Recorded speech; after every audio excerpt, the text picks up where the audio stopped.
consciousness, and he's the one who translated this Bhagavad Gita from Sanskrit to English, as well as to my Guru Maharaj, His Holiness Gopal Krishna Goswami Maharaj, because of whom I'm able to learn and spread the message of Bhagavad Gita. The purpose of our session for today is to learn the basics of Bhagavad Gita. We'll try to understand the meaning of some of the important shlokas of Bhagavad Gita, and we will try to learn how we can apply this knowledge of Bhagavad Gita in our daily life. So it will be practical, not only theoretical. So Bhagavad Gita has been translated into many, many languages, and it is one of the Upanishad. Bhagavad Gita is one of the Upanishads. It's called Gita Upanishad. Bhagavad Gita has tremendous strength to transform our life. If you want power and strength, there are two types of power. One is external power and one is internal power. Sometimes people have external power. They are very strong and powerful with the body, but they are weak from inside. The inner strength, the spiritual strength, they might be lacking. Problems everybody has in their life, but some people can overcome them. However, some people succumb to the problems. So, Bhagavad Gita will give us that inner strength to overcome the problems in our life. The problems in our life can be the problems caused by external living entities like other person, people around you can trouble you, or sometimes a virus or a bacteria or a germ can trouble you. So other living entities causing problems. This is called as Adi Bhautik problem. Then sometimes the problems are caused by the nature, hurricane, thunderstorm, earthquake, all these calamities. They are caused by Adi Daivik. Adi Daivik means the problems caused by the material nature or mother nature. And then there are problems with the mind, depression, bipolar disorders, drug addictions, anger. All these issues are the adhyatmic problems. So Adi Daivik, Adi Bhautik and adhyatmic problem. All these three sort of problems can be resolved with the knowledge from Bhagavad Gita. So it brings our life from hopelessness to hopefulness. It makes us mentally strong rather than strongly mental. Bhagavad Gita makes us warrior. Warrior means one who can fight rather than warrior who always worry about things. Or in fact, if you want to make your life from chinta yukta to chinta mukta, chinta means worry.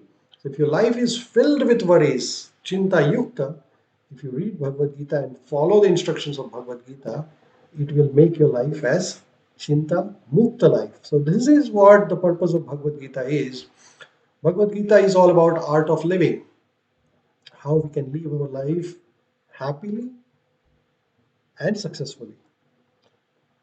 So, first six chapter of Bhagavad Gita we have finished, and in this first six chapter we learned about Sankhya Yoga. In the second chapter, where Lord Krishna teaches about body and soul, we are spiritual entities having human experience at this time, and the soul is everywhere. Every living entity, bird, reptiles, insects, human, animals, everywhere there is soul. And then there is body, which is material body, which is called as the gross body. And then there is a sukshma body, which is mind, intelligence, and ego. So there is a sthula sharira, which is gross body, and a subtle body, which is sukshma sharira, and we are the spirit soul.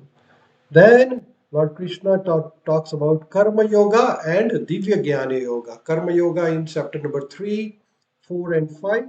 And he also talks about Divya Jnana Yoga in chapter number 4, where Lord teaches us about how karma, vikarma, and akarma can control not only this life but our next life also is decided by what karmas, what vikarmas, or what akarma we do, and we learned about that in depth.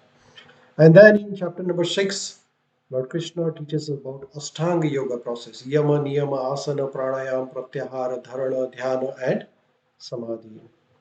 So one who practices yoga is called as yogi. And the definition of yoga is not just the physical exercise. Definition of yoga is not just following the rules and regulations. Definition of yoga is the ultimate union. Yoga is the union of soul, mind, body, everything together uniting with super soul, Paramatma. So there is a soul within our body as well as there is super soul within our body, the Paramatma, the source of this soul. So yoga is beyond physical activities. Yoga is beyond breathing. Yoga is beyond all the rules and regulations. Yoga is ultimate aim of yoga is ultimate aim of following the rules and regulations, ultimate aim of pranayam, ultimate aim of pratyahara, dharana, dhyana is to unite with Paramatma. If you cannot do that, then yoga process is not complete. So, whom should we accept as a teacher who can teach yoga? So the yoga teacher is the one who teaches you how to achieve that ultimate aim of uniting with the Supreme, which is the Paramatma. So that is yogi, and that is the purpose of yoga. Otherwise, it is just an external thing. So there are different types of yogis. Karma yogi, who practices karma yoga, Gnana yogi, who has a lot of knowledge. There is a dhyana yogi who performs dhyana, meditation. There is a Raja yogi who practices this knowledge of, kingly knowledge of Bhagavad Gita. And then there is Hatha yogi, which practices Hatha yoga. And there are different types of yogis. But then Lord Krishna introduces another concept. Now he has finished the Karma Yoga. Now Lord Krishna is telling Arjun, I told you about Karma Yoga. I briefly introduced about Gnana Yoga. I also told you about Ashtanga Yoga. Now I'm going to tell you the best yoga. Who is the best yoga or who is the best yogi who is practicing this yoga?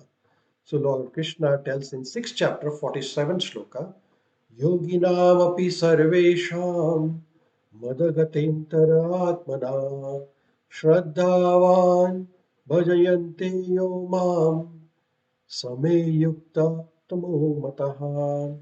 So among all the yogis, Lord Krishna is saying, Yogi Nam Api Sarvesham. Among all the yogis, who is the best?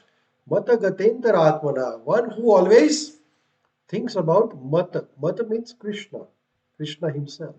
Shraddhavan Bhajayanto, with the Shraddha, with the faith, he bhajate yoam, does bhakti. Such a yogi is the great according to Lord Krishna. Mataha. Mataha means Lord Krishna's opinion. So, who is the best yogi? Oh, and of all the yogis, one with the great faith, who always thinking of me. Thinking of me means Krishna here, because Krishna is telling to Arjuna, renders transcendental loving service unto me. Me means again here Krishna.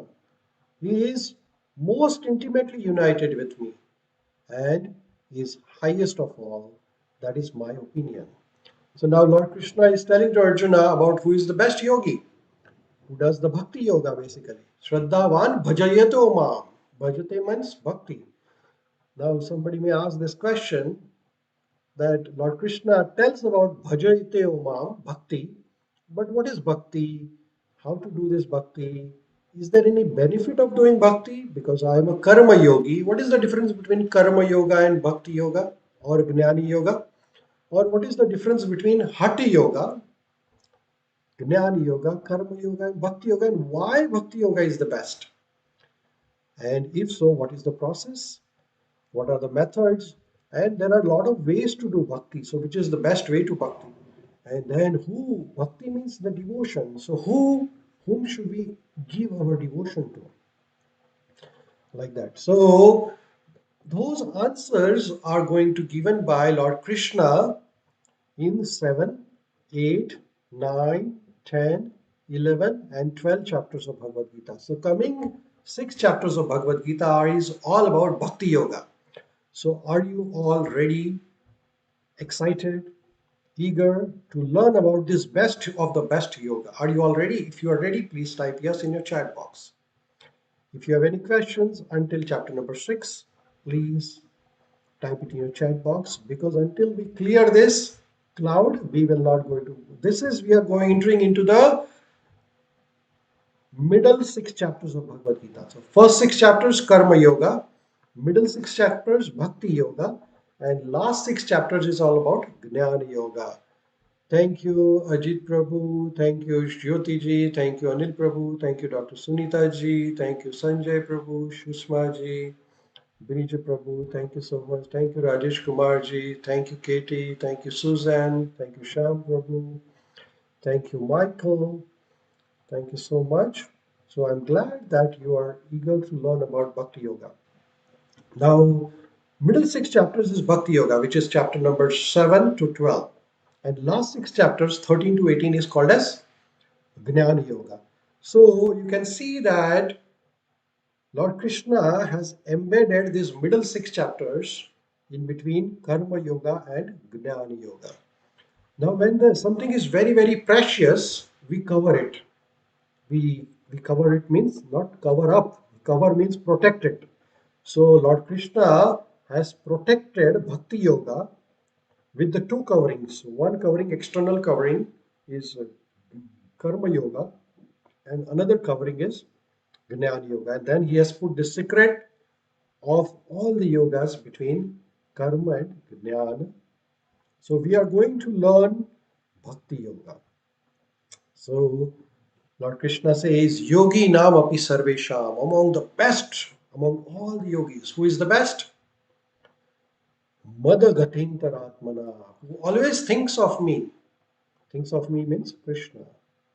Shraddhavan bhajayate mam, renders transcendental service unto me, which is Krishna. Such a devotee is, such a yogi is the best. And that is how Lord Krishna introduces Arjuna to Bhakti Yoga. Bhajayato mam means bhakti unto Krishna. Such a devotee is, such a yogi is the best of all yogis.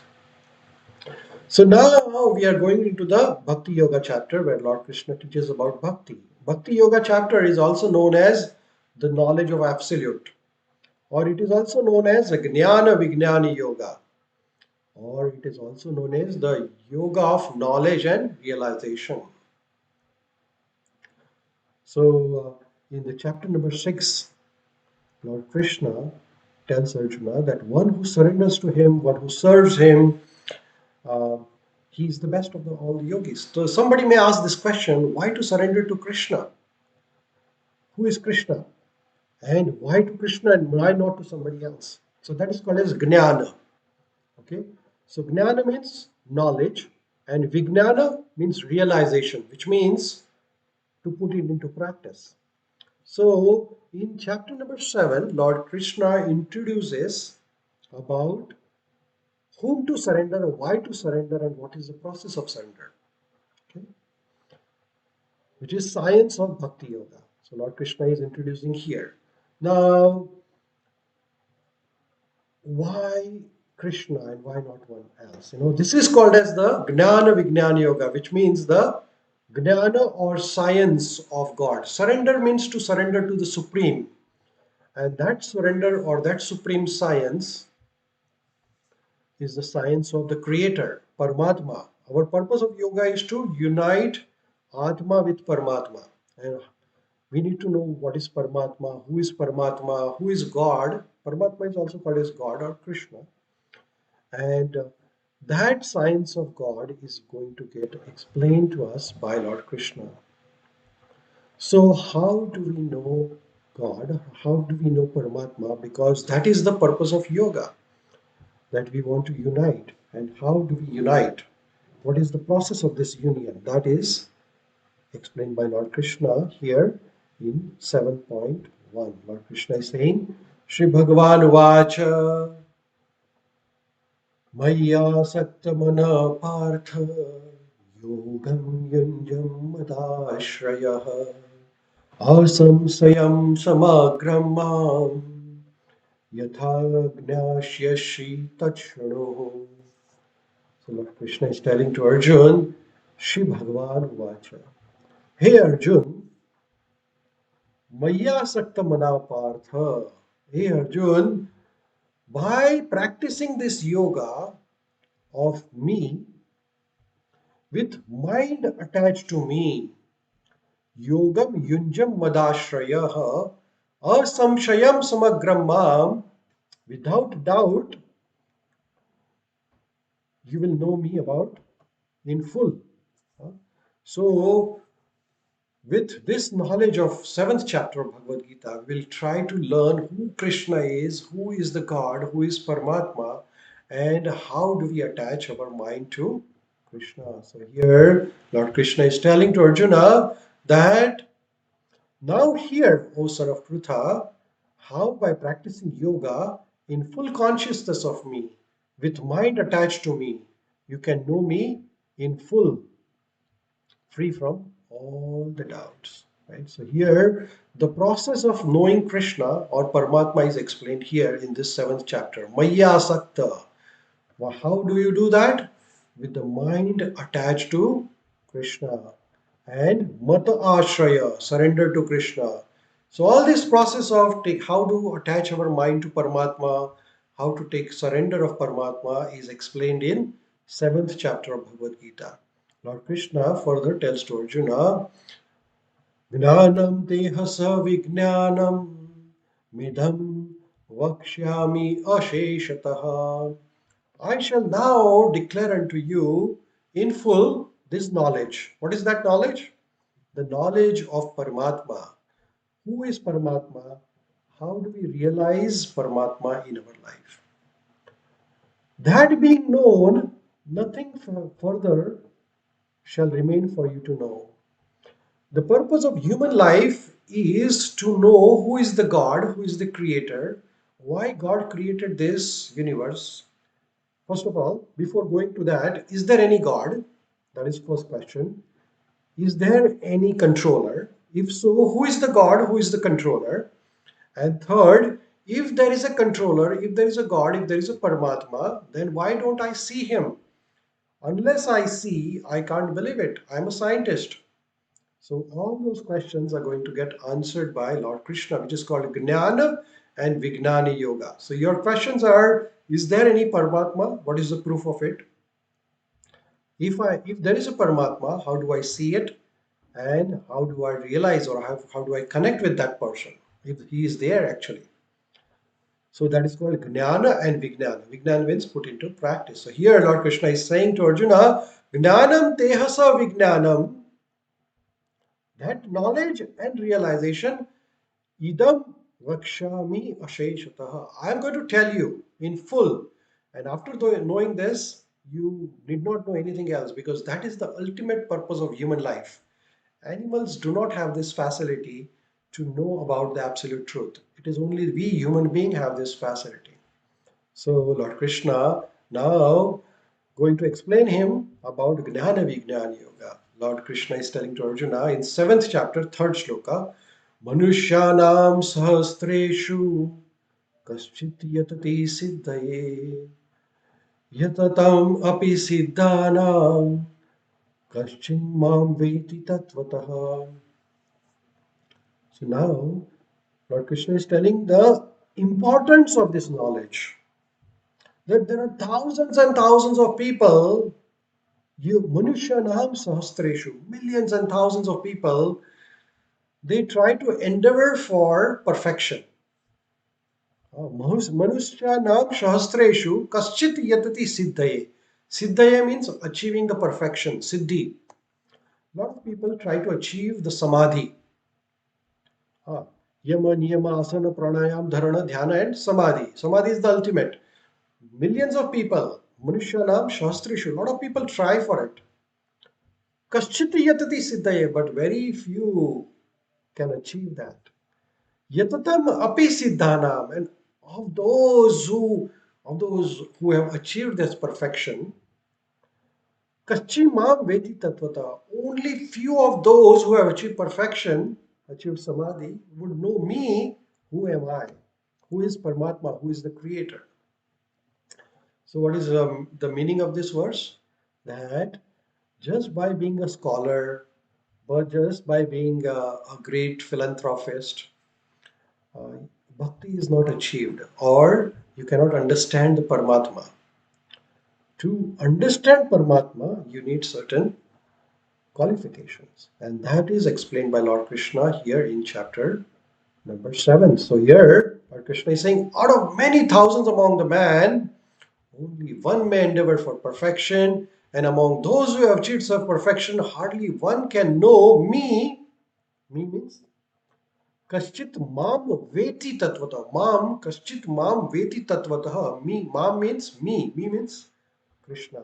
So Krishna is telling, out of those people who are practicing yoga, who might have be perfected the yoga, only few will know who is Creator, who is Krishna in truth. So further, Lord Krishna tells now him about the truth. 7th chapter, 4th shloka, Lord Krishna is saying, Bhumirapo analo vayu khamamano buddhireva cha ahankar itiyam me bhinna prakritir ashtadha. So here, Lord Krishna is telling to Arjuna, Bhumi apa analo vayu. Bhumi means earth. Apa, water. Analaha, fire. Vayu means wind. Kama mana buddhi evacha. Kama means ether. So mind, so earth, water, air, fire, and ether. These are the five natural elements. Panch Mahabhuta, we call it as. Huh? It says Bhumi Apa Analo Vayu Kham. Kham means ether. Earth, water, air, fire, and ether. These are the five natural material elements. Then Mana Buddhi Evacha. Mana means mind. Buddhi means intelligence. Evacha. So mind and intelligence is also included there. Ahankar. Ahankar means ego. Itiyamte bhinna prakriti rashtadha. So Lord Krishna is saying that bhinna means separated, right? So Lord Krishna is saying that earth, water, air, fire, ether, mind, intelligence, and ego, all this together is a material elements, and they are 8 different elements of Lord Krishna. So here is the Lord Krishna's Shloka 7.4, earth, water, air, fire, and ether, mind, intelligence, and false ego. All together, it constitutes what? These are all material elements and they are separate from Krishna. So here, they are my separated material energies. So there are two energies of Krishna. One is material and one is spiritual energy of Krishna. So, material energy means what? Earth, water, air, fire, ether, mind, intelligence, and ego. All these are material energies. Anything material, one second. Anything material has an expiry date, right? So, our body is material body. It has an expiry date. It has a beginning and it has an end. It is not eternal. It is temporary. Right? Say example, this building, which is made up of earth, water, air, fire, ether, it is temporary. And at the end of annihilation also, all these material energies are destroyed. Okay. While there is another superior energy of Lord, which is called a superior energy, which is eternal, which is spirit soul. So there are two types of energies of Krishna. One is superior energy, which is spirit soul, and there is inferior energy, which is the material energy. So here is Lord Krishna in 7.4 mentioning about the material or inferior energies, 8 energies: earth, bhumi, apaha, water, anala, fire, air, ether, mind, intelligence, and ego. These are called as Parashakti. Aparashakti. Aparashakti means, Parashakti, which means that inferior energies, right? So these are material energies, which means that it has an expiry date also. It has beginning and it has end. These are gross energies. Bhumi, Apa, Nala, Vayu, and Earth. Khama, Mana, Buddhi, and Ahankar. And then Lord Krishna says, Apareyam iti tva anyam prakrutim vidhi me param jiva bhutam mano baho yayedam dharyate jagat. Lord Krishna now telling to Arjuna that, hey Arjun, in addition to these inferior energies, there is a superior energy of mine. And what is that superior energy? Which is the living entities, right? Beside this, O Arjuna, there is another superior energy of mind, which is living entities. We as a Jivatma, right? The energy is soul. Now, what is this Jivatmas are doing? So here you can see in this picture, there is a bird here, there's a tree, there are two birds sitting. One is Atma and one is Paramatma. So like this is the Atma, one bird, and this is Paramatma. So similarly in this body there are two Atmas. One is Atma itself and then there is a Paramatma. So Atma and Paramatma, like Paramatma sitting on the higher branch and Atma sitting on the lower branch. And then Atma has to just look at Paramatma like that. So we say, hey. So these are living energies. So this is the superior energy. Now this superior energy, Lord Krishna is telling is, what is that? The living energies are exploiting the resources of material nature, the inferior nature. So Jiva is utilizing or exploiting the material nature. We are exploiting the mother nature. We are using everything what mother nature has, like earth. People are digging and finding all the minerals and gems and all those things. Then ocean, water. They're exploiting the ocean, taking out the oil. Then and nature also, they're killing the trees. Lot of exploitation by superior energy. So superior energy was supposed to utilize it for well-being, but now we are exploiting it. So that is Lord Krishna is saying. So there are two energies, superior energy and inferior energy of Lord Krishna. So Jiva Bhuta is the living entities. So Parashakti and Aparashakti. So when superior energy is higher than the inferior energy, because living entities are obviously higher than the nature. So that is why they're able to exploit them. But then there is a higher controller to Atma, which is Paramatma. Atma is always subordinate to Paramatma. Atma can never become equal to Paramatma. If somebody says, after doing yoga, I have become a god, then you can never become a god. Why? Because there is a controller above the Atma. Atma is under the control.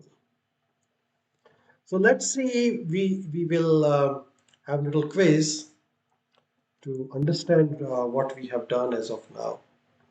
Anil Prabhu is saying that he can't see the screen. Okay, now he can see the screen. Okay, so thank you so much. Okay, are you all ready for the quiz now? We'll do little question answers. Which of the following are the separated material energies of Krishna? A. Earth, water, air, fire, ether. B. Mind, intelligence, and ego. C. Both A and B. D. None of this. So please type A, B, C, D. What are the material energies of Krishna?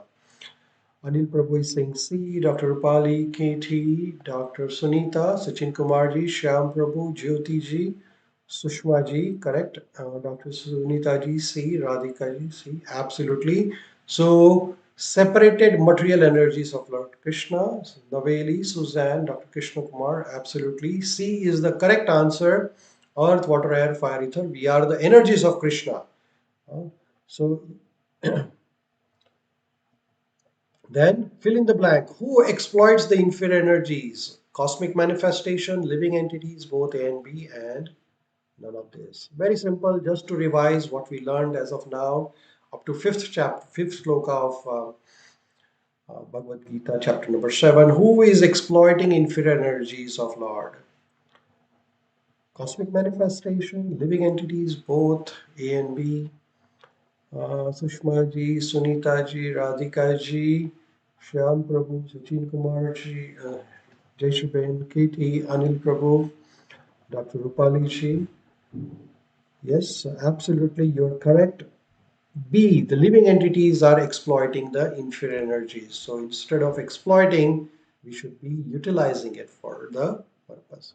Okay, so next shloka, Lord Krishna is saying, Mat paratam nanyad kinchit asti dhananjaya mai sarvam idam protam sutre manigana iva. So Lord Krishna is saying that mata para taram nanyad kinchit asti dhananjaya. Dhananjaya is the name of Arjun. So he says, hey Arjun, hey Dhananjaya, mata, mata means unto me, Krishna. Parataram Nanya. Parataram means superior. So there is no person, nothing is superior, no other energy is superior than me. I am the supreme. Mataha Parataram Nanyad, na anyad. Nothing is superior than me. Mai sarvam idam proktam. I am the controller. I'm the one who is balancing all this together, superior and inferior energy. I'm the creator. I am the maintainer. I'm the creator of everything what you see around, superior and inferior energy. Everything is resting upon me. Mai sarvam idam proktam. Krishna is the one who is maintaining everything. Sutre mani gana ivaha. Mani means the stones, pearls. So if you take multiple pearls and put them together in a string, that string which is holding them, that is Krishna. So Lord Krishna is telling to Arjuna, Mataha parataram nanya, there is no truth which is superior to me. Mai sarvam idam proktam. Everything rests upon me. And sutre maniganavaha, as the pearls are strung on a thread. So here you can see that these all pearls are they are, they are together because there is a thread which is passing through. But you cannot see the thread. But if there is no thread, then the pearls will get departed, will get separated from each other. Now let's understand this, how this is working. Friends, if you see around you this earth, there we are. And then there are multiple innumerable planetary systems which are floating around. So there's a sun, then the earth, and all these different planetary systems which are moving around.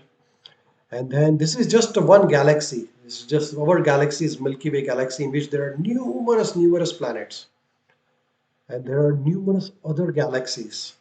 Okay, this science knows about this. There is nothing I'm telling you out of the science, right? Now there is this space technology, right? And then NASA is sending a lot of satellites, a lot of things in the space. They say that there are about 300 satellites floating around the Earth. And what do these satellites do? These satellites, they actually send all the information to the scientists who are sitting, and these satellites are giving us the GPS and telephone signals and everything, right? Now, how does this work? So there is a control room, right? This control room is governing all the satellites. There are so many scientists sitting there. They are continuously monitoring all these satellites. Why do they monitor? Because they're making sure that these satellites do not collide on each other. These satellites do not get a malfunction. So this satellite control room is the hub where they are monitoring everything. And there is any problem, then they will send somebody to repair it. Round the clock, this critical observations is done. And there are critical parameters being maintained by the scientist. And what are the critical parameters the scientists are monitoring? First is the orientation, how the satellites are whether perfect orbit or they are losing their orbit, because if they lose the orbit, they might collide on each other. Then what is the speed? What is the velocity? And if there is an orbit decay, they will correct. If the one satellite is lagging behind, they will correct that satellite. Then what is the distance between those satellite and the Earth? The scientists are monitoring them. How much heat is being given by these satellites? They are monitoring it. And how much other radiations is acting upon this satellite, and if there is any, they are monitoring. So many parameters. These are some of them, but there are hundreds and hundreds of parameters. These scientists are monitoring them. 300 satellites, which scientists took hundreds of years to launch them. Only 300, they are able to launch them. And they are able to do little function, not to the greatest extent, but they are able to do some function. Now imagine this universe.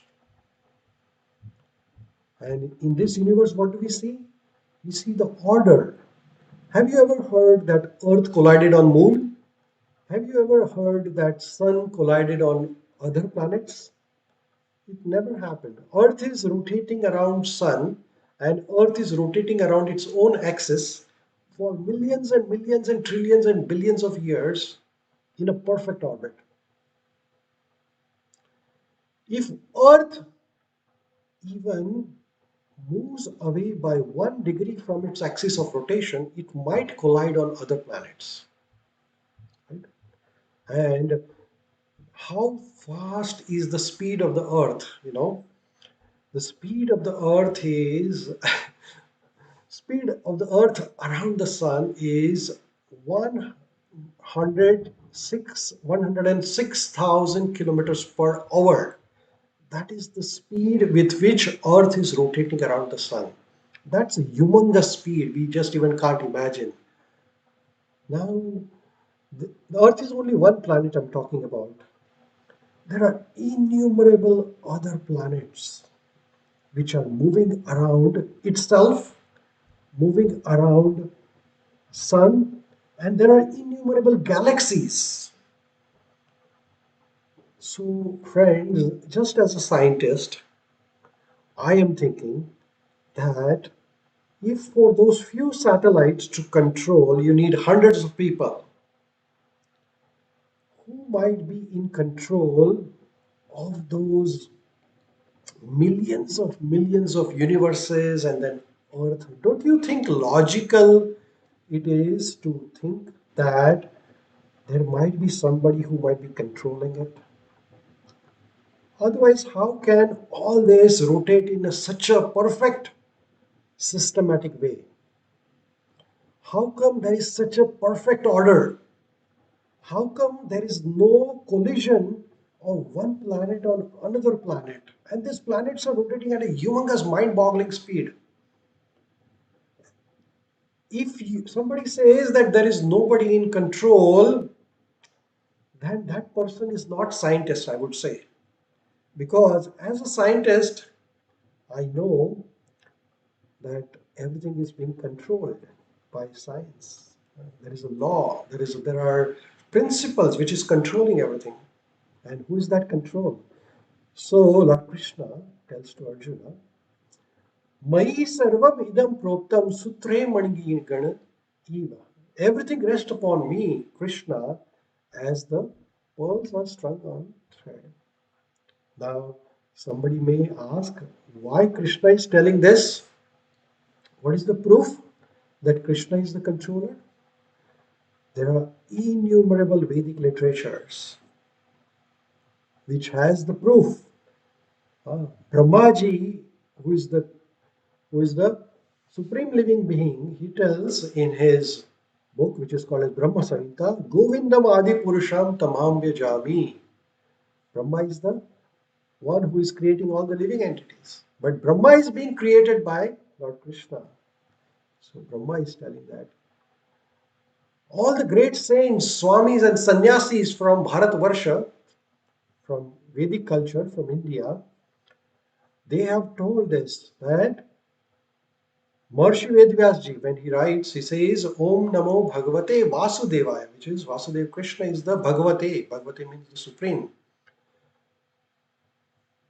Madhvacharya, Nimbarkacharya, Vishnu Swami, Vallabhacharya, Shankaracharya, Mirabai, Gnaneshwar, Tukaram, Narsimha Mehta, and innumerable other acharyas of Guru Parampara system, Narad Muni,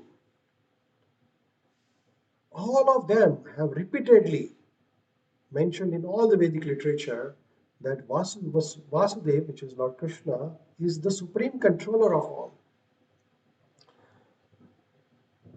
Sometimes we see a picture like this and we say, who is this? So somebody will say, oh, this is Mona Lisa. But then I will ask you the question, who is the artist? Who is the artist of this picture, Mona Lisa? So people will say Leonardo da Vinci is the artist. Then there is this picture, landscape, very famous picture. The artist is David Copenhagen. This beautiful picture, landscape, which was created by artist John Green. It appears as if this is a photograph, but this is a painting done by John Green. Now I'm going to ask you this question. Who is the artist who has created these beautiful flowers with fragrance? Every rose appears to be a different. Every rose has different color. It looks beautiful. Every flower has different fragrance, and every flower looks beautiful. All these birds, they look so beautiful. They make different sounds. They have different properties, different texture. And the nature, the beautiful nature, the ocean, the sky, the tree, the sea. And if he finds a very expensive watch, well, say Apple Watch. This is just by chance. The Apple Watch was, then that person does not know the science because so he separated the wheel, brakes, and everything. He took apart his car entirely, and his friend came and his friend asked Newton that what did you do? Why did you separate this car? So Newton said, now I'm going to make a big explosion, and this car is going to this all these different parts of car are going to come and make a beautiful car out of it. So his friend did not agree with him. He said, no, no, Newton, there is nothing like that. So Newton said, that is what I'm going to trying to tell you, that there is nothing like that called as Big Bang theory. Big Bang theory means there was a big explosion and this big creation was created, which is not true, right? So his friend agreed upon him. So when there is an art, there is an artist. When there is a creation, there is a creator. When there is an intelligence, there is an intelligent person behind it. When there is a law, there is a lawmaker also. You know, in our society, there are various laws, like laws of traffic. If you speed, then you will get a ticket. If you accident, there is a law. You know, if you commit a crime, there is a law. Why? Because law is being made by a government. There is a person who made this law. There is a lawmaker. How about this law? Law of mechanics, law of gravity, law of physical optics, law of thermodynamics. There are so many laws in physics. Don't you think when there is a law, there is a lawmaker? There is this microscopic world and there is this macroscopic world. And there are principles, laws of mathematics, physics. There's the electron which is rotating around the nucleus. All this, these are laws, you know. So there is a law which is governing everything. So who is the lawmaker of this? How can our birth, beauty, intelligence can be a random event? Is there a law which is governing all this birth, beauty? Why am I born as a person with a brown skin or fair skin or a dark skin or whatever the skin we are getting? Why am I born in a particular family? Is there any law that govern all this? What is that called as? That is called as the law of karma. And we learned about that in third, fourth, fifth chapter of Bhagavad Gita. So if there is a law, there is a lawmaker. If there is an art, there is an artist. If there is a creation, there is a creator. If there is intelligence, there is an intelligent person behind it.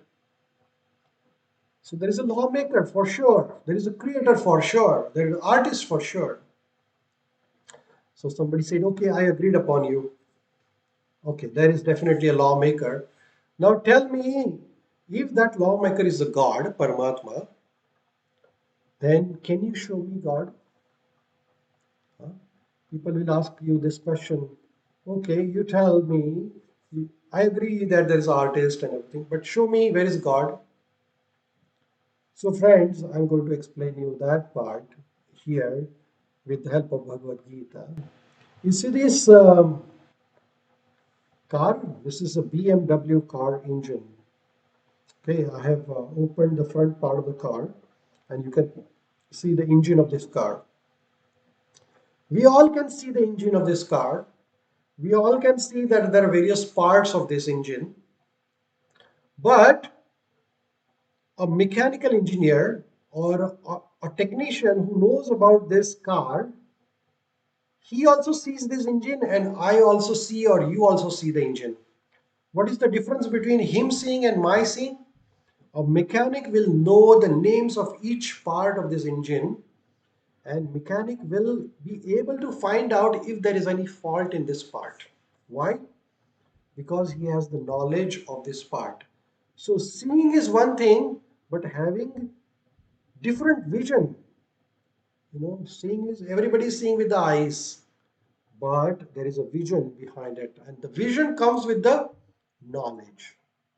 And that knowledge, if somebody asks you that show me God, then to see that God, to see Paramatma, you need qualification. Here, to become a mechanical engineer, to repair that car, you need a qualification. You need to go to a particular school, you need to learn it, you need to practice it, then you can work on that engine.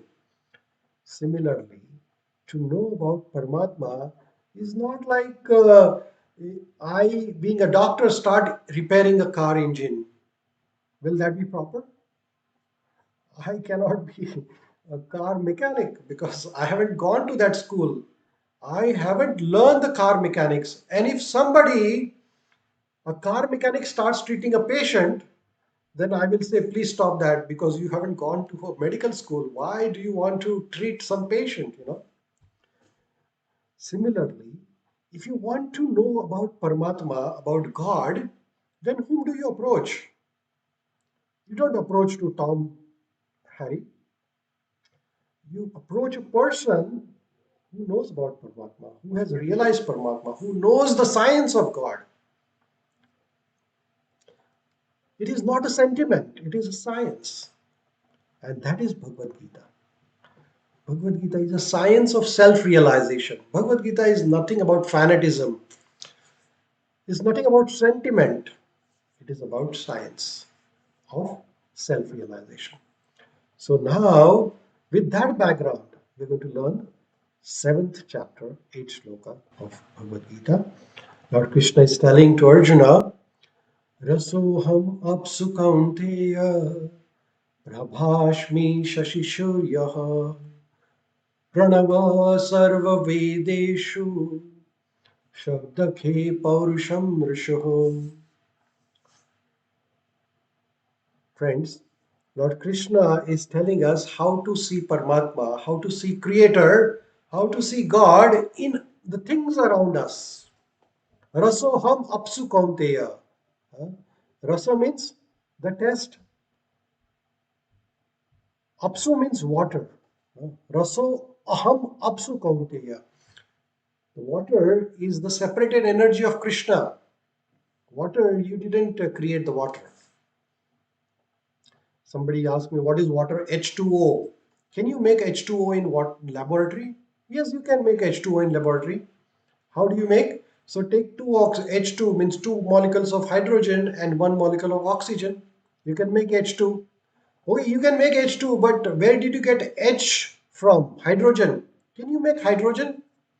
Oh, no, no, no, I cannot make hydrogen. That hydrogen is made by Krishna. So you can claim that you can make water in the laboratory, but those ingredients of water, H2O, oxygen. Can you make oxygen in the laboratory? No. People who make these oxygen cylinders, they derive oxygen from the air and filter it and put it in the cylinder. That's how I make oxygen cylinder. So Rasoham Apsu Kaunteya. Hey Arjun, this water has a test. Rasa. Rasa means test. When you drink this water, every water has a test. Even though the science describe it as a testless, colorless, odorless substance is water, but water is not testless. Water has a test. If you drink mineral water from the Himalayas, it is a very beautiful nectarian test. Water of each city, if you test, like you visit one place, test a different test. Water from the well tastes different from the water in the tap water, like that. So rasoham apsukonteya. Whenever you drink water and you drink, and then there is a test to the water, that test to the water is given by Krishna, Paramatma. Rasoham apsukonteya prabhasmi shashishuryaho. Prabhasmi means that light of Surya, sun, is me. That is given to us by Creator, Krishna. Pranava sarva vedeshu. And this Omkar. Omkar, Om is the Om. That sound vibration is nothing but Krishna himself. Shabdaha khe paurusham darshuhu. I am the ability, paurusham. Paurusham means we are able to do all these things. Nushu means human beings. So Lord Krishna is telling, hey Arjuna, O son of Kunti, I am the test of the water, I am the light of the sun, I am the light of the moon, I am the syllable Om in the Vedic mantras, and I am the sound in the ether and ability in the man. So here we can see that we can appreciate Krishna, Paramatma, through his creation. When we drink water, we appreciate Krishna. When we see sun and moonlight, we see, oh Krishna, thank you for giving us sunlight. Oh Krishna, giving us the moonlight. When we recite these mantras, mantras are nothing but Krishna. And the ability, we are able to do all this because of Krishna. So Krishna is all pervasive. The Paramatma, God, is all pervasive. It is everywhere. Sorry, Krishna is everywhere. And then Lord Krishna is telling here further, पुण्यगन्ध पृथ्वीं च तेजश्चश्मि विभावशु जीवनं सर्वभूतेषु tapashchashmi tapashvishu. Lord Krishna is telling to Arjuna that punya gandha prithvimcha. When you take this fragrance from the earth, that is Krishna, right? Tejas chashmi vibhavashu. So when you see the fire and that heat in the fire, that is coming from Krishna. Jivanam sarva bhuteshu. The living entities, all the living entities are part and parcel of Krishna. So here, Lord Krishna is telling to Arjuna, I am the original fragrance of earth. I am the heat in the fire. I am the life of all that is living. And I am the penance of all the ascetics. So here, Krishna is saying, when you take that fragrance, when there is a fresh rain, first rain, and then there is a fragrance coming from the earth, that fragrance from the earth is Krishna. When you take the fragrance from the flower, that flower is fragrance is Krishna. That is energy of Krishna actually. But that energy is coming from Krishna. So there is energy and there is a source of energy, right? So source of energy is always powerful than the energy, but they are simultaneously one but not different. Like say there is electricity coming in my house. This electricity is coming from the hydro station, the power station. So this electricity represents the power station, but power station is much higher than the electricity in my house. Similarly, all these different energies of Lord, which is Lord Krishna is saying, I am the fragrance of the earth. So this fragrance of earth is energy of Krishna, and the Krishna is the source of that energy. I am the heat in the fire, I am the life of all that lives, and I am the penance of all the ascetics. That is Bhagavad Gita 7.9. Further, Lord Krishna tells to Arjuna, Bijamam sarva bhutanam viddhi partha sanatanam. Buddhir buddhi matam mashmi tejas tejashvinam aham. Hey Arjun, Bijam mam sarva bhutana. Bijam means the seed. Krishna is telling to Arjun that, hey Arjun, know that I am the original seed of all the living entities. We all are derived from Paramatma. Atma comes from Paramatma. Something, everything comes from something. Everything doesn't come from nothing. If a father gives rise to the son, gives birth to the son, which means that father also has a father. Then only that chain is continuing. So everything comes from a source. And then if you track that your father, your father, your father, your father, the ultimate father will be Krishna. Bijam mam sarva bhutanam. Know that I am the seed of all that is existing. Buddhir buddhi matamasmite. Intelligence of intelligence is Krishna. And then Lord Krishna is telling, Tejas Tejas Vinam Aham. The prowess of all the powerful men is also Krishna. So Lord Krishna is telling to Arjuna that I am the original seed of all that is existence on the planet. I am the intelligence of intelligent and the prowess of all the powerful men. So when you see somebody very intelligent, what do you think? Oh, that intelligent person's intelligence is nothing but representation of Krishna. So you pay respect to that person because he has the energy of Krishna. When you see a beautiful person, what do you see? That beauty is derived from Krishna. That beauty is the energy of Krishna. So you say, this is Krishna. Thank you, Krishna. When you see a very powerful man, you meet a prime minister or president or somebody very strong physically, that strength is nothing but the energy of Krishna. So you say, oh, Krishna, you are all pervading. So here we start seeing Krishna everywhere around us. Why? Basically, all these things are existing around us. But now we have a knowledge from Bhagavad Gita that Krishna is the source of everything. So now we can see God and we can respect creation and creator. Instead of exploiting, we will utilize it from a proper thing. So every living entity, there are 8,400,000 size of species. Some moving, some non-moving. All are derived from Krishna. Krishna is the seed. Krishna is the source of everything. Further, Krishna tells to Arjuna, 7.11, I am the strength of the strong, and I am the one who is the strong person who is devoid of passion and desire. So some people have a strength, but they use the strength to suppress others. That is not Krishna. Krishna is telling, I am the strength of the strong who is devoid of passion and desire, who is using his energy for service of others, not for personal satisfaction. There were many kings in the past who used their energy for welfare. And there were some kings in the past who used their power for their self satisfaction. So, one who uses his resources for the welfare of others, that energy is Krishna himself. That is what Krishna is telling. Further, Lord Krishna tells to Arjuna, Ye chaiva satvika bhava rajastamascha mata evati tanvidhi natvam aham teshu te mahi. Hey Arjun, you know that all these three gunas, sattva guna, rajo guna, and tamo guna, they are manifested by my energy, material energy. Durga is derived from Krishna. Durga is the one who controls this universe, this material world. Durga means the forest, and Durga means one who is looking after this, which is the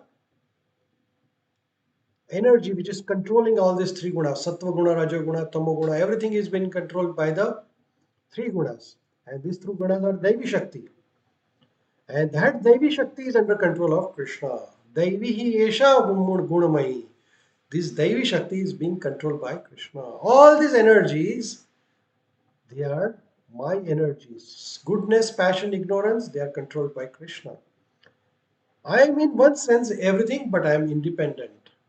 I am not under the modes of material nature, for they are on contrary within me. So Sattva Guna, Rajaguna, and Tamoguna are all derived from Krishna. Krishna is the controller, and those three gunas cannot control Krishna. So here, 7.12, Lord Krishna is saying the same thing, that he is controller. Here we can see that Krishna is at the top. Under his guidance are Sattva Guna, Rajaguna, and Tamaguna. And these three gunas are just controlling us like puppets. Puppets being controlled. So Krishna is the controller of the three gunas. Now sometimes we are controlled by Sattva Guna, sometimes we are controlled by Raja Guna, sometimes we are controlled by Tamo Guna. Right? So when we are in Sattva Guna, we do nice activities. When we are in Raja Guna, we become passionate, greedy, lusty. When we are in Tamo Guna, we become angry, we become lazy, sleepy. We do all the bad things, Sattva, Raja, and Tamo. But all these are under control of Lord Krishna. That is what Lord Krishna is telling to Arjuna. Further, Lord Krishna is telling, Daivihi Esha Gunamayi Mama Maya Durataya Mama Eva Ye Prapadyanti Maya Metam Tarantite. So Tarantite means to get beyond, overcome. So how do you get freedom from these three energies? If you want to get out of these three gunas, Sattva, Raja, and Tama, these are binding us. They are pulling you like puppet. Puppet means strings being pulled. So sometimes in Sattva Guna, sometimes in Raja Guna, sometimes in Tamo Guna. And everybody is under this. Nobody's exception. Okay, friends. So it is not that we are here to judge others. That he is in Sattva Guna, he is in Tamo Guna, he is in Raja Guna. No, we are always fluctuating. Bhagavad Gita is for not for judging others. The Bhagavad Gita is for us, for me, right? So sometimes I'm in Sattva Guna, sometimes in Raja Guna, and sometimes in Tamo Guna. I cannot get free out of this bondage. Is it possible that I can get out of this rope? Guna. So, Guna means the rope. Rope means something which binds you. And he said, Lord Krishna is saying, Mama Maya Durataya. Durataya means very difficult or almost impossible. You cannot get out of this rope. This rope is binding us. Sometimes we could do good things and then we feel, oh my God, what a good work I have done. So then that Sattva Guna is binding you. Then you become passionate. The passion is binding you like that. So Lord Krishna is telling Arjuna, hey Arjun, I'm going to tell you a technique. How do you overcome this binding of rope? Durataya. How do you overcome this difficult bondage? Mam eva ye prapadyante mayam etam tarantite. Mam eva means unto me. Those who surrender unto me, Mama eva prapadyante. Prapadyante means to surrender. Those who surrender to me means Krishna here, Mayam etam tarantite. They can easily overcome this three bond, this Sattva, Raja, and Tamo Guna. So Krishna, as you know, he is the one who can bring us out of this three guna cycle: Sattva Guna, Raja Guna, and Tamo Guna. When you are in the jail, can jailer get you out of the jail? Jailer cannot get you out of the jail. It is the prime minister, is the president, or the law itself. If the judge says that okay, this person is fit to get out of the jail, he can. But the jailer cannot get you out of the jail. Similarly, if somebody is punished for the life sentence, then the jailer cannot remove his life sentence. Who can remove the life sentence? The president. Who is the jailer of this material world? We are in this material world. This earth is like a big dark globe, and we are all trapped into this earth. Earth itself has no light. Earth is a well and a round globe. It is a dark. If there is no sun, there is no light. This whole earth is a dark, and we all are in the dark chamber. Can you imagine? We all are in this dark chamber. If one day sun doesn't come, that will be horrible. And suppose 6 months, 1 year, 2 year, 10 year, sun doesn't show up. Every living entity on this earth will die because we saw earth does not have a light. So who can get you out of this earth? Nobody can get you out of this earth. This all material world is being lightened up by the sun. And Lord Krishna says that light of sun is me. We read that in the seventh chapter, sixth sloka. So Prabhashmi Shashi Shuryaha. I'm the light of that sun and moon. So this light is given to us by Krishna. And Krishna has given the maintenance of this material world under Durga. Durga means the fort, this jail. We are into this jail, the dark chamber. And Krishna has asked Durga that look after these people, they don't escape. Why?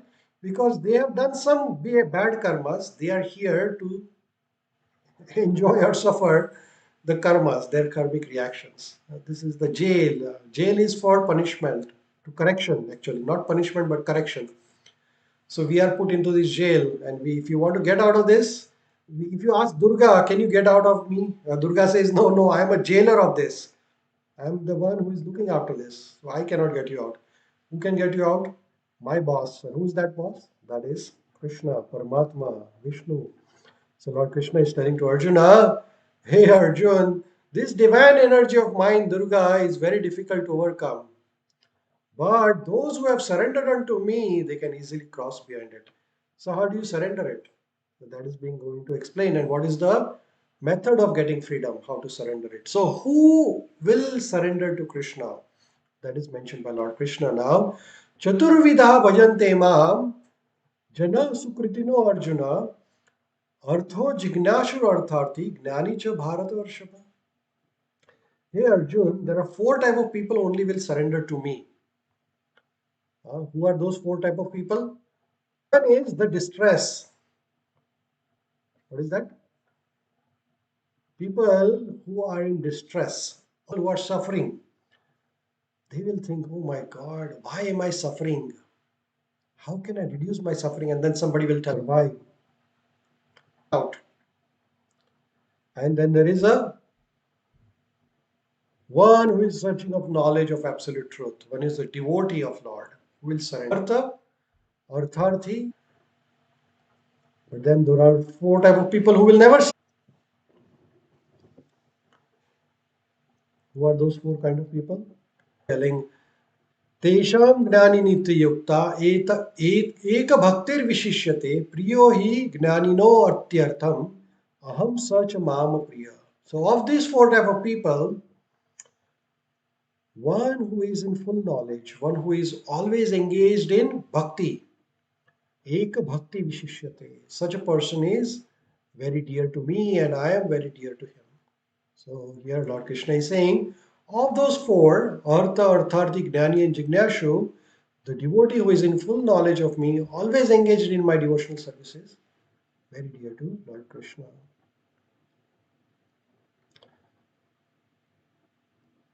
Bahunam janmanamante jnanvamam prapadyante vasudevam sarvamiti sa mahatma sudurlabha. But then to surrender to Krishna is very difficult. Bahunam janmanamante, after many, many births, millions and millions of births, Jnanavaha mam prapadyante will come to knowledge of Bhagavad Gita.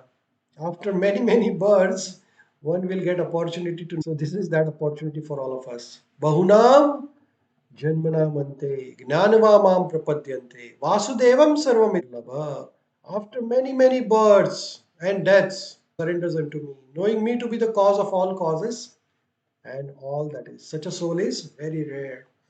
So it takes millions to understand who the God is, who the Creator is. You have to spend little time for self-realization. Unless we spend our human life is a failure, complete failure. Asking this question. Surrendering to me, somebody will surrender to somebody else. And what is that?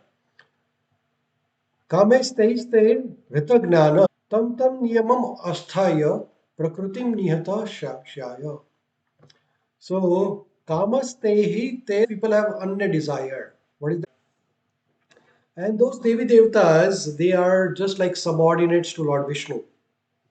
Okay, so the creation, how it works is that from Lord Krishna comes Mahavishnu. From Mahavishnu comes Garbhodakshai Vishnu. From Garbhodakshai Vishnu comes the Brahma.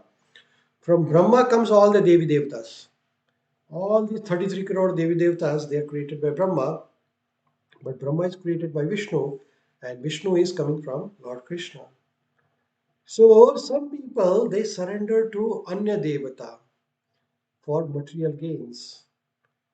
But then Lord Krishna is telling that I am situated in everyone's heart as a super soul, Paramatma. As soon as one desires to worship particular demigod, particular devata, I make his faith steady so that he can devote himself to that particular Devi Devata. So here Lord Krishna is telling Bhagavad Gita, sorry, there is a typing error here, 7th chapter, 21st sloka. He says that I am there in everybody's heart and I will give them the energy to worship. Like say somebody wants to worship Durga, Krishna in the Paramatma will give them a guidance, okay, go and worship Durga. Why? Because Krishna doesn't want to interfere in your determination. He will give you independence. He is not going to force you. A father who loves a child, he's not going to force his child, He says, okay, child, I'm telling you that you do this, this is better for you. If you do not want to listen, then what do I do? If a parent forces a child, what happens? The children become rebellion then. They don't listen to parent at all. If you force your child, then that is the worst thing you can ever do to your children. So if you love somebody, what you do? You let them free. You don't force them. So Krishna loves you. So he is there to guide you, but Krishna is not going to force you. So Krishna says, okay, if you want to worship some Devi Devta, I will give you the energy. You will. And then what will happen? With that faith, which is given by Krishna, that person will particularly worship that Devi Devta. But actually, all this is blessing of Krishna himself. Because Krishna is giving you this energy or faith to worship that particular Devi Devata.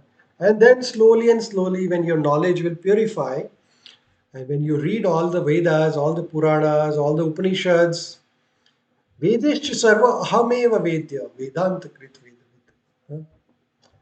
So Lord Krishna is going to explain us further.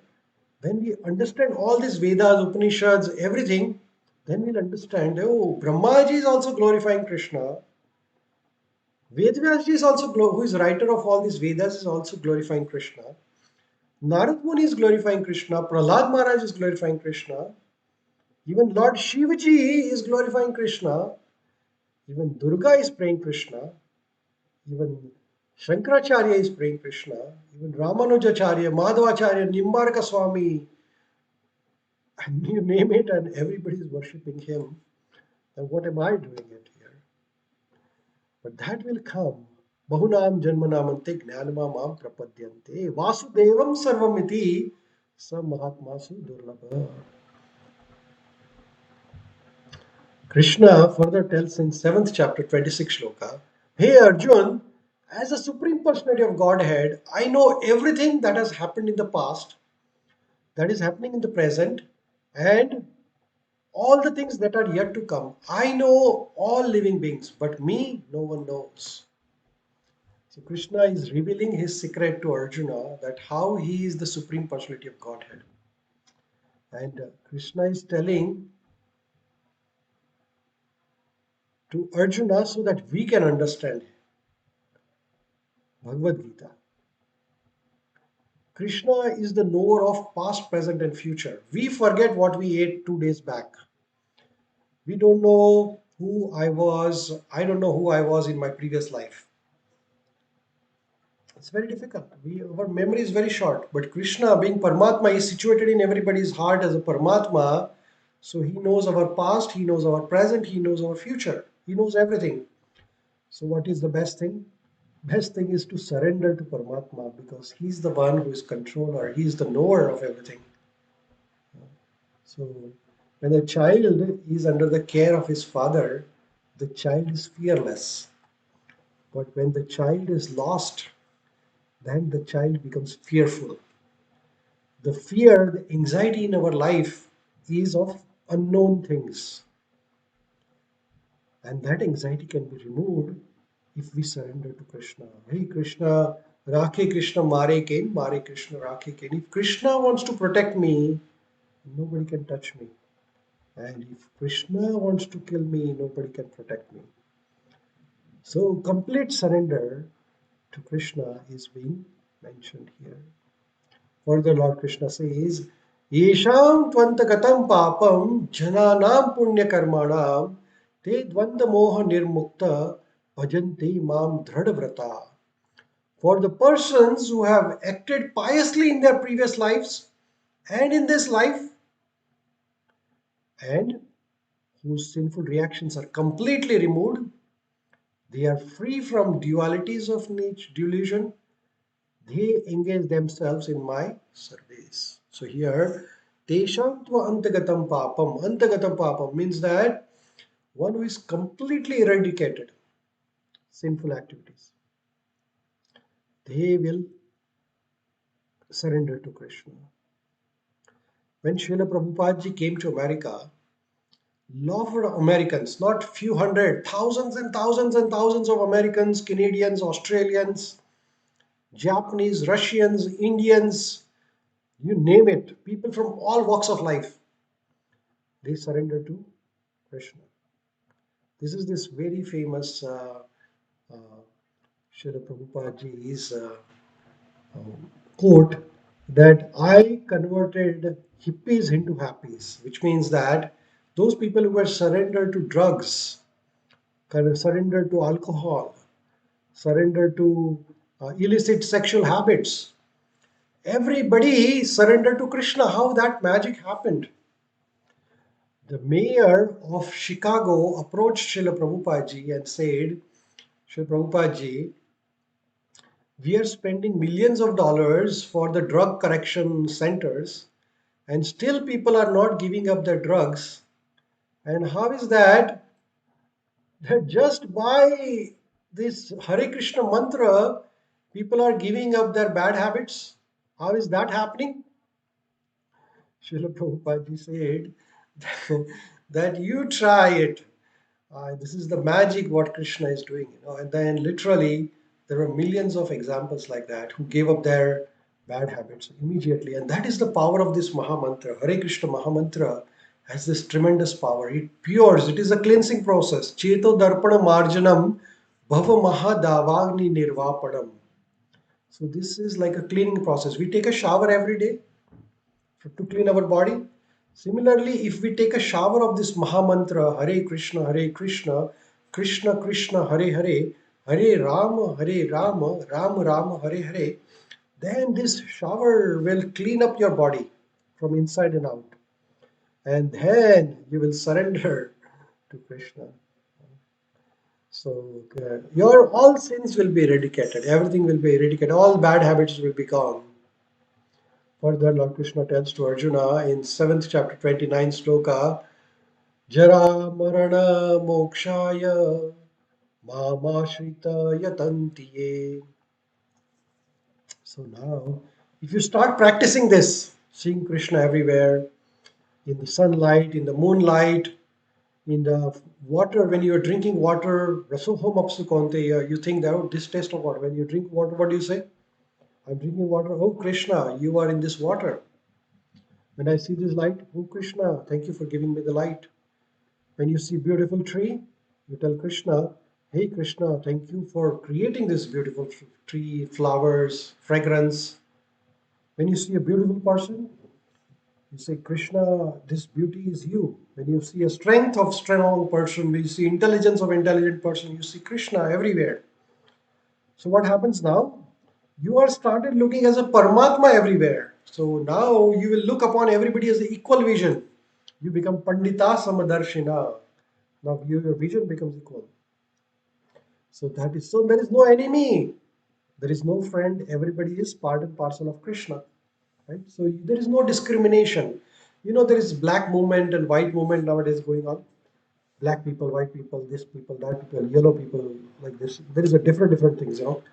And people try to um, tell a message that okay, everybody is one, look upon everybody's equal vision, but that is external. Unless and until we have this science of Bhagavad Gita, which tells you that there is Atma within us, this body is temporary, there is a Paramatma who is the creator of all this, and there is a science of Paramatma. How do you appreciate Paramatma?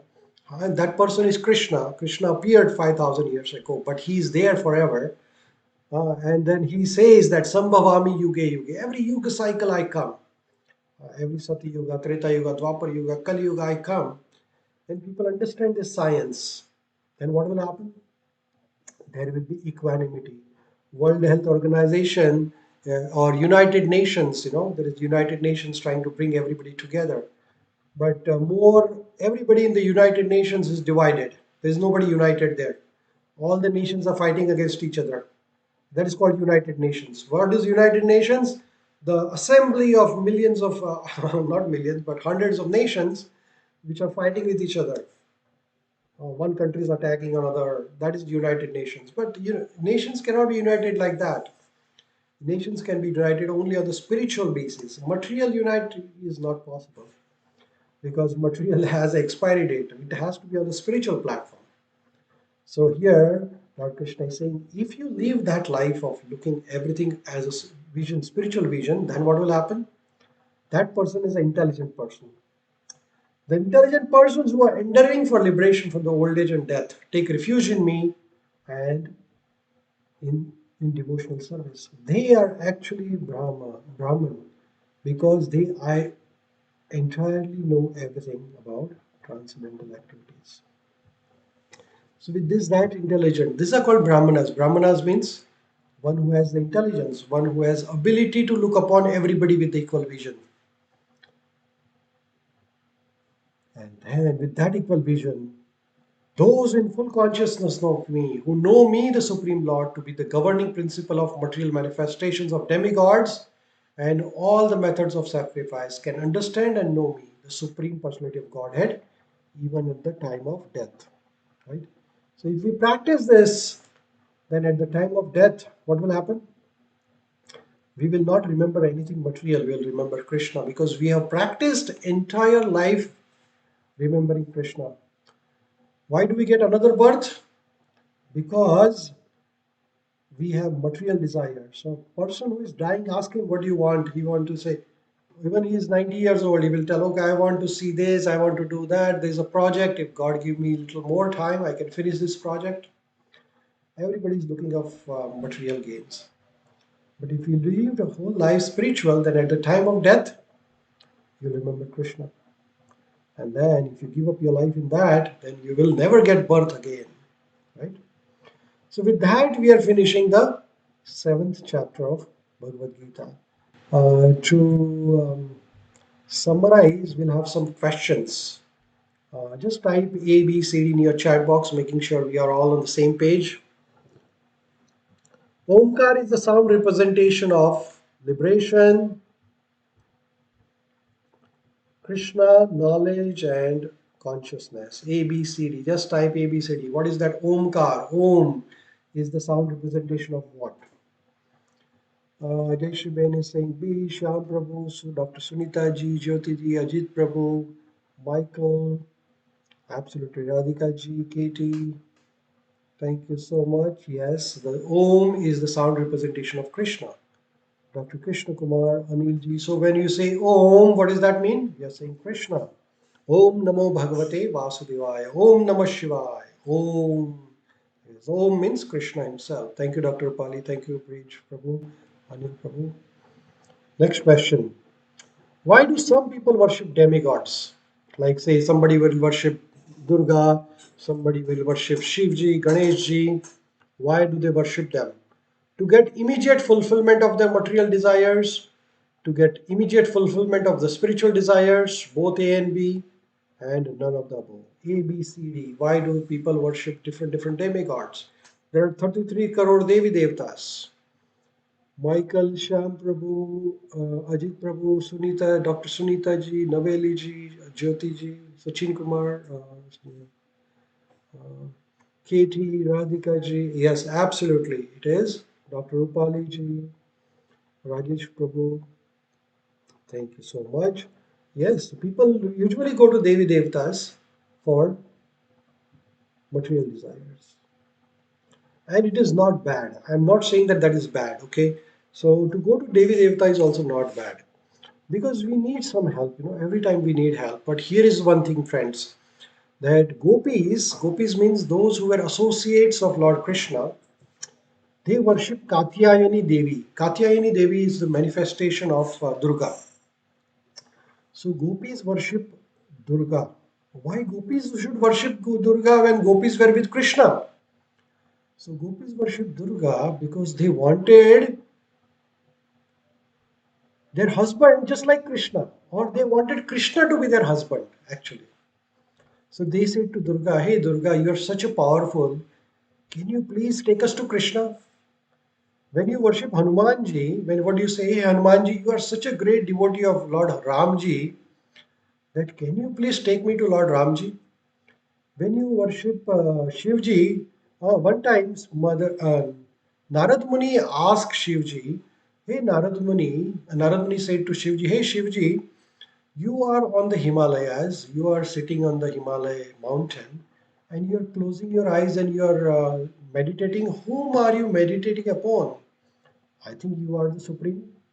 So Shivji said, "No, Ram Ram Rameti Rame Rame Manorame. I am always worshipping and meditating upon Ram, Krishna." So when we approach Devi Devta, say you approach Ganesh ji, what do you say? "Hey Ganesh ji, you are such a intelligent, you are the source of intelligence. Can you please give me the intelligence? How do I reach to Krishna Loka? How do I get out of this cycle of birth and death? Can you give me that knowledge?" So when we approach Devi Devtas, we ask them that please give us the Krishna Bhakti. That is proper. Now somebody goes to Hanumanji and tells Hanumanji, "Hanumanji, you are the supreme. There is nobody higher than them than you." Person is flattering me because Ramji is my master. I am worshipping Ramji higher than Ram. So this person is flattering me. I need to teach him a lesson. Somebody tells Ganeshji, "Hey Ganeshji, you are the supreme, higher than me, and the Shivji is worshipping Ram. So how can you tell me? Huh? Durga is praying to Shri Krishna, and you are telling Durga you are everything. So Durga Mata will not be happy. That is called flattery, right? So similarly, we need to learn how to um, appreciate somebody. It should not be a flattery. It should not be over, expression like that. Okay, so then go to the next question. Is Krishna subjected to any of the three modes of material nature? Sattva, Raja, Tama. Please choose yes or no answer. A or B. Is Krishna subjected to Sattva Guna, Raja Guna, or Tama Guna? Michael, Ajit Prabhu, Sunita ji, Jyoti ji, Kiti ji, Radhika ji. Yes, no is the correct answer. That Krishna is not subjected to Sattva Guna, Raja Guna, or Tama Guna. Krishna is above all the three gunas actually. Krishna is the master of all the gunas. What makes one to devote himself to some particular Devi Devtas? One's affinity to that particular demigod, one's inspiration to demigods, one's behavior to the demigods, or super soul present in that living entity's heart. What makes one to surrender to a particular demigod? Michael is saying D, Sunita ji is saying D, Katie ji is saying D, Sachin Kumar ji, Jayshuben is saying D. Breach Prabhu, Dr. Krishna Kumar, Radhika ji, absolutely, absolutely, all of you are correct. It is the Krishna within your heart which is giving you this guidance. What is the means to get free from the clutches of stringent modes of material nature? By surrendering to Krishna, by surrendering to Shivji, by surrendering to Brahmaji, or all of the above? A, B, C, D. Shyam Prabhu, Sachin Prabhu, Jaishruben, Jyoti ji, Radhika ji, Michael Prabhu, Dr. Rupali ji, Katie, Kitty saying all of the above. Maybe there is a typing error. But the real answer is A, by surrendering to Krishna, because Krishna is the power. Krishna is above the three modes of nature, while Brahma and Shivji are under the control of Lord Shivji. With that, I think we are ending today's session. Um, oops, sorry. I want to give you some information about upcoming sessions. Upcoming sessions are we have Bhagavad Gita certification course, a new course starting from May 8th, 2021. If any of your friends are interested, this will be second course starting simultaneously while we are doing this. This is another course starting. So if anybody is interested, please ask them to contact me. Every Sunday we have how to remember shlokas of Bhagavad Gita, how to memorize. There is a course going on every Sunday morning, 9 o'clock Eastern Standard Time. 108 important shlokas from Bhagavad Gita. There is every Sunday there is a Srimad Bhagavatam class, Sunday satsang program, and then there is every Wednesday morning we have a Japa circle meditation session. You can get all the information about this at www.bccthunderbay.com/spiritual education. Okay, so you go there and you register there www.bccthunderbay.com, and the link is coming on your way. If you click that link, then there is a section called as spiritual education, right? In the spiritual education session, if you click that, then you will get all the courses there. So you can, all the courses are free of cost, and there's only little cost for the Japa circle, but I will waive that charge for all the students of this batch. So if you want, please register for any of the courses you like. Here's the thing, and if anybody has any questions, please type it in your chat box. I will be happy to answer. This is my contact information here. Email is vccthunderbay@gmail.com. We have WhatsApp group, and this is the number 001-807-251-9700. So if you want to enroll in the WhatsApp group, please send me a message. The website is here, and we have a Facebook group also, so you can contact us by Facebook also. With that, I would like to thank you all. Please, if you're interested, please record a short video, 1 to 2 minutes of video. Send me by WhatsApp, Facebook, or the email evaluation, and we'll be happy to have your videos of chapter number 7. Meanwhile, if you have any questions, we have a couple of minutes more to answer your questions. I would like to thank everybody. Thank you, Anil Prabhu. Thank you, Brij Prabhu. Thank you, Dr. Krishna Kumar Prabhu, Dr. Rupali ji, Dr. Sunita ji, JJ, Jyoti ji, KT, Michael Prabhu, Naveli ji, Radhika ji, Rajesh Prabhu, Sachin Kumar Prabhu, Jai Shivan, Sanjay Prabhu, Shyam Prabhu, Surendra Prabhu, Suzanne, Tash. Thank you so much for joining us today. Really appreciate your time. Thank you so much. Thank you so much. Please stay safe. Keep social distancing. Use sanitizers, mask, and Hare Krishna to everybody. Namaskar. Thank you so much for joining us today. Hare Krishna, Hare Krishna.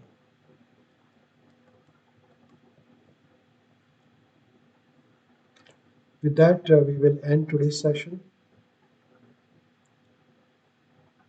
Thank you so much.